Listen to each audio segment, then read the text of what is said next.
নমস্কার, আমি বিক্রম আর তোমরা দেখছো মহাকাল ড্রয়িং একাডেমি। আজকে তোমাদের জন্য নিয়ে এসেছি একটি ক্রিসমাসের সিনারি। সবার প্রথমে আমি মেজারমেন্ট করে একটি সান্টাক্লজ ড্রয়িং করে নেব।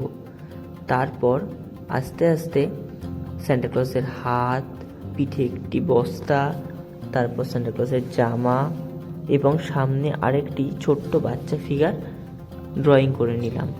এখানে সান্টাক্লজ বাচ্চাটিকে একটি গিফট বক্স দিচ্ছে। সান্টাক্লজের হাতে একটি ছোট্ট গিফট বক্স ড্রয়িং করে নিলাম। তারপর আস্তে আস্তে পিছনের ক্রিসমাস ট্রিগুলো ড্রয়িং করে নিলাম। এরপর আমি সম্পূর্ণ ড্রয়িংটি ব্ল্যাক কালারের স্কেচ পেন দিয়ে বর্ডার করে নিয়েছি।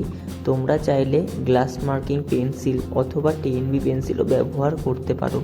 আমি সম্পূর্ণ ড্রয়িংটা ব্ল্যাক কালার স্কেচ পেন দিয়ে বর্ডার করে নিয়ে আস্তে আস্তে কালার ধরব।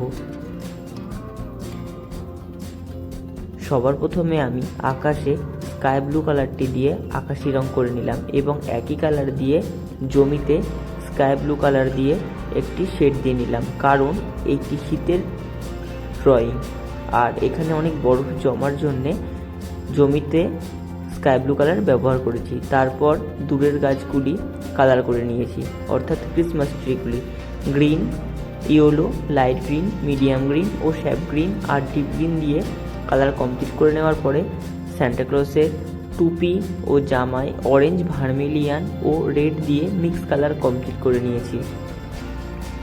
এরপর আস্তে আস্তে সান্টাক্লজের জামা শেডিং করে কালার করে নিয়েছি। তারপরে সান্টাক্লজের হাতের কালারটি কমপ্লিট করে হাতের গ্লাভসের কালারটি দিয়ে নিয়েছি। এরপর সান্টাক্লজের মুখে একটি কালার করে নিলাম। তারপর বস্তায় ইয়েলো আকার ও ব্রাউন রং দিয়ে কালার কমপ্লিট করে নিলাম। এরপর ছেলেটির টুপিতে অরেঞ্জ, রেড দিয়ে মিক্স করে নিয়েছি। ছেলেটির প্যান্টে আল্টারনেট ব্লু ও পুশান ব্লু দিয়ে মিক্স করে নিলাম। ছেলেটির জামায় রেড ও পিঙ্ক দিয়ে মিক্স করে নিলাম। ছেলেটির হ্যান্ড গ্লাভসে ইয়েলো কালার করে পুরো ড্রয়িংটি কমপ্লিট করেছি।